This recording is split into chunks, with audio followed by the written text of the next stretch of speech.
Holla ballers, what's going on? It's Preacher, and we're looking at the Arcane Mage for, I hope and I pray, the last time, because I hate this goddamn spec. Oh, I do. I hate it. It's so boring.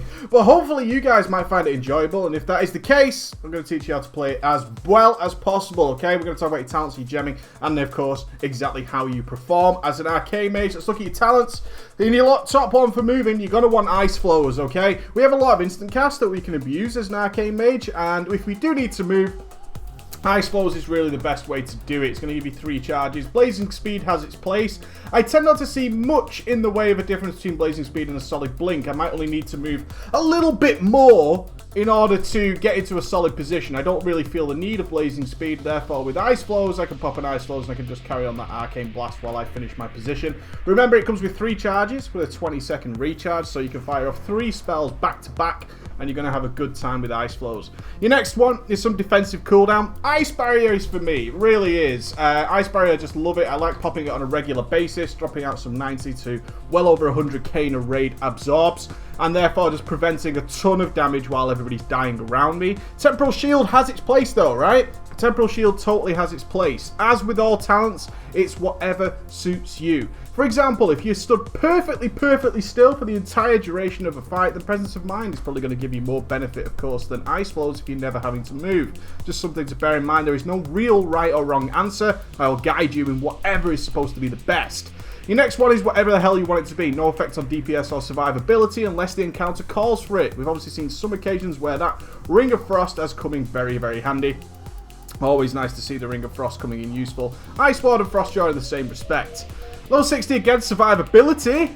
Not much DPS until we get to the bottom trees. Greater Invis is what the big boys are taking. I can kind of get it. I can. The 90% damage reduction is nice when called for. I personally, though, like to roll with my Cauterize. Absolutely do, because I'm pretty good at keeping myself alive.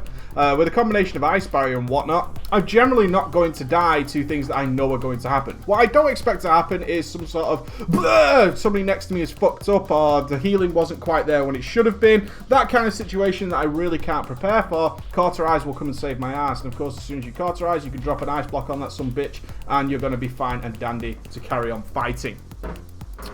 Your next one is your bombs. Bombs are always a little bit tricky. Always a little bit tricky. Frost Bomb, again, is a little bit out of the way. We're not going to use the Frost Bomb. Sad. I love Frost Bomb. I think it's the best bomb, if I'm being honest. But we don't get to use that. In general, for your single target, you're going to roll with Living Bomb. This is where all of your Tomes of the Clear Mind are going to go while you're raiding. You're going to be switching this in between fights. If you're doing 1 to 3 targets, your Living Bomb is the best source of damage, okay? It's the big one. If you're starting to go up to 4, 5, 6 mobs on a regular basis, then your Nether Tempest is where it's going to be at. So just bear in mind, what are you fighting? Straight up single target boss, Living Bomb. If it's lots and lots of adds all on a regular basis, then your Nether Tempest is going to win every day.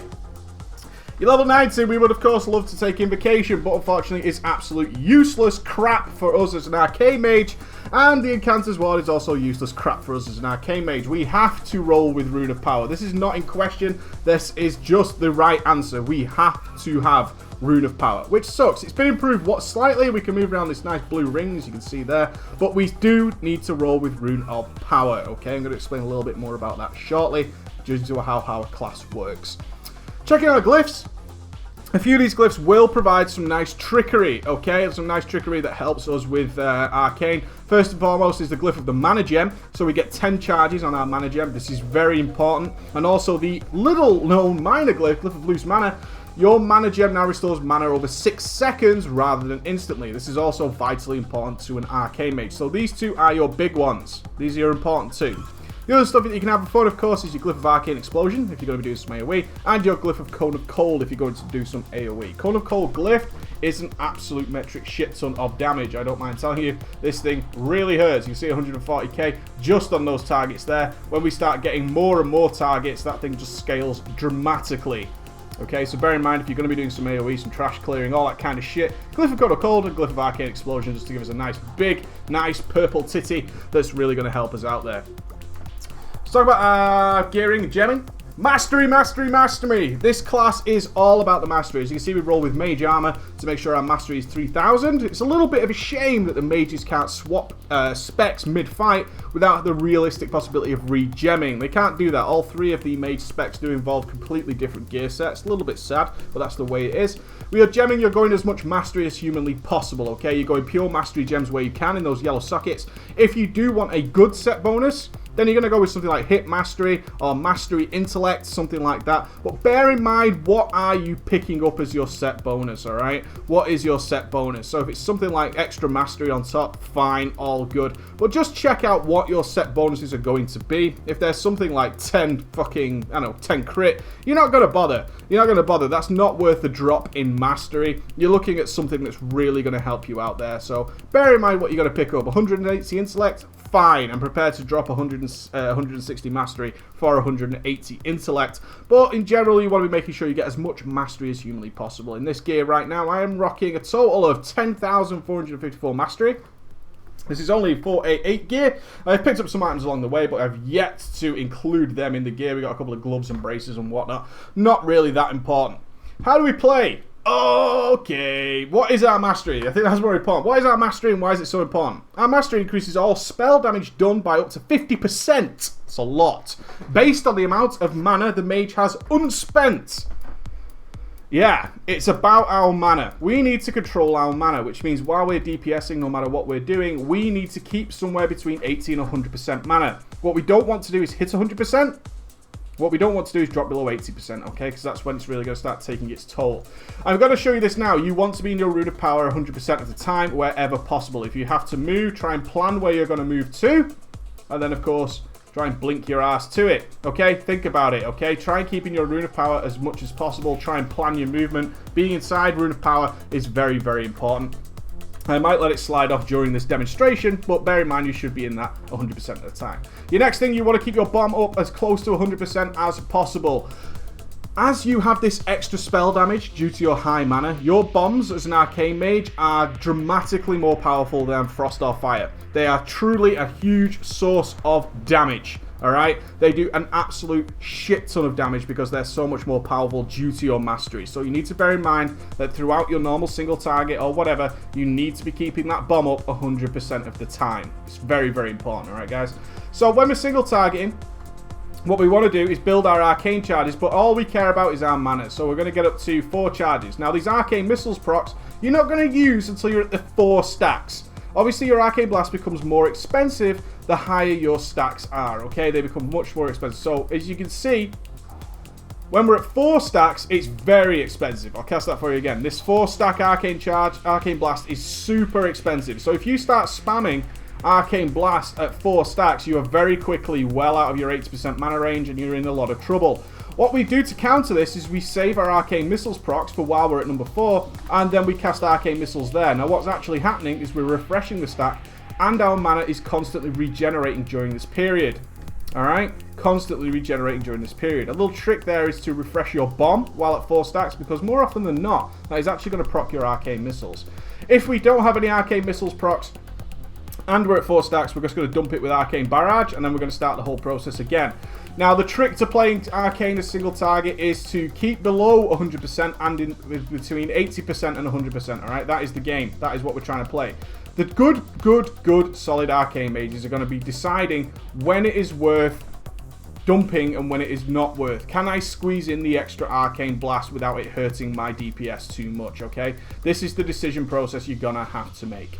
That's how it works. That's how you're going to become a good Arcane Mage. Is can I squeeze in that extra Arcane Blast without it hurting me? Because believe me, 1 or 2 incorrectly casted Arcane Blasts that take you below a mana threshold, very hard to recover from without having to play super defensively, which nobody really wants to do. If you have to start playing super conservatively, then you're going to be in a bad place. So you can see as I did there, we just managed to squeeze an extra one in, and we're keeping just nicely below that 100%. You can see that there. We're just keeping just nicely below it. Couple of Arcane Missiles procs. I'm actually going to cast an Arcane Blast in the middle of there while that goes down, and then regenerate with the Arcane Missiles. And it procs again, so I'm going to cast another Arcane Blast, and I'm going to let that regen. And you can see I get into this little bit of a rhythm where, okay, I'm quite alright with that. I'm going to cast one more. Because remember, when you're rebuilding your Arcane Blast stacks, that's when your mana is going to be naturally regenerating, okay? So the trick to playing it is really, hey, how many can I squeeze in without it hurting my mana? Simple as that, okay? That's how it works. Alter Time is obviously one of our major DPS cooldowns. We want to take full advantage of it. This is how you alter time as an Arcane Mage. Certain things you want to have while you're going to prepare for an alter time is obviously you want some DPS cooldown like Arcane Power. You want to have that ready. When we're under the effects of Arcane Power, our rotation stays pretty much the same. But we also want to have things like Mana Gem. And we want to have all these things ready to regenerate us. So we're going to go to 4 stacks. We're going to get ourselves up there. We've got some Arcane Missiles, which is nice. I'm going to put my Arcane Power now. And I'm going to cast a couple of Arcane Blasts. All good. Now I'm going to put my Mana Gem, which is now restoring it over time. Remember that. And now I'm going to put my Alter Time. And before your Alter Time expires, make sure that you are dumping them with Arcane Barrage, because you'll instantly go back to 4 stacks and your mana will be fine while you're under the effects of Arcane Power as well. So when you're about to Alter Time, ensure you have 4 stacks of Arcane Charge. Make sure you've got the loose mana gem ticking on you if you can. It has quite a long cooldown, 2 minutes. You're not going to get it all the time, but try and get as many of those effects on you as possible, especially Arcane Power and things like that, and then pop your Alter Time. Before the Alter Time expires, make sure you're dumping those stacks with Arcane Barrage, because you're about to get another 4 stacks back from before you casted the Alter Time, okay? So you're going to get double the bouncer for that, double the bang for your buck. Really important stuff. Your AoE. If you're doing 1 to 3 targets, you're just going to keep Living Bomb on them. Okay, if you keep your Living Bomb up, just pretend this is Nether Tempest's Living Bomb, and you're going to keep your Living Bomb up, and now you're going to do your normal rotation, but you're going to take advantage of the Arcane Barrage Cleave, which is like that, okay? So if you're looking at 2 or 3 stacks of Arcane Charge this time, you got 2 or 3 stacks of Arcane Charge, and then you want to drop that big-ass Arcane Barrage on them and get the Cleave. So you can see that's 400k. Just a nice little cleave effect. Don't need to go all the way up to 4. Nice and easy, just spamming that Arcane Barrage and getting those big heavy hitters in there. You're not looking to get to 4, you're looking to get as many cleaves in as humanly possible, alright? That's how it works. When we start getting up to 4 or 5 targets, you're going to be using your Nether Tempest, which is going to be spamming all over there. Then you're going to be keeping up your single target rotation as well. Try and stay in your Rune of Power. And what you're doing as well is going up to some stacks. Try and get up to 3 or 4 stacks this time. And just, again, cleaving away. You're basically doing your single target rotation while keeping bombs ticking. They'll start doing an absolute metric shit ton of damage, like I said there. Cleaving away, 400k's, just dropping like nobody's business. Really easy. You'll notice, actually, while you're AoEing in this mana is your actual mana doesn't have much of an effect whatsoever, okay? I recommend something like Tidy Plate so you can track your Nether Tempest relatively easily, and then you can just go ahead and drop the cleaves on it and your mana will be absolutely fine. When it starts getting into loads and loads of mobs, you're going to just switch it up to Arcane Explosion and Cone of Cold. Now bear in mind that your Arcane Explosion will in fact proc your Arcane Charge, and you can start building your stacks on there. That does have an effect. Very important. So you can see we're up to 3.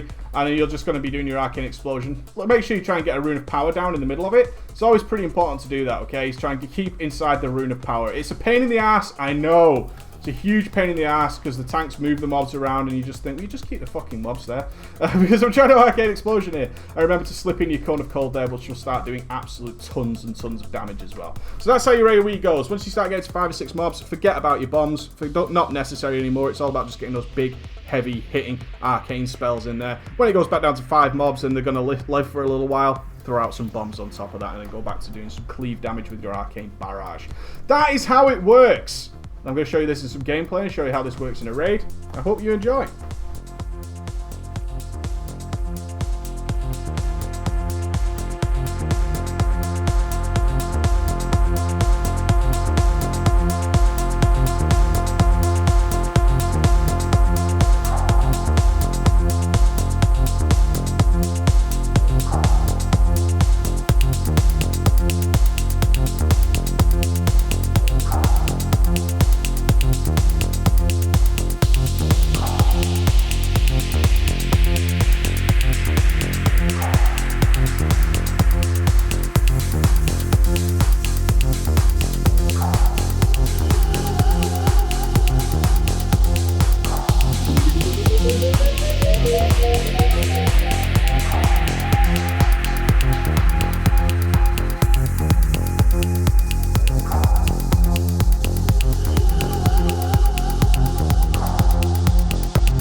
Bye.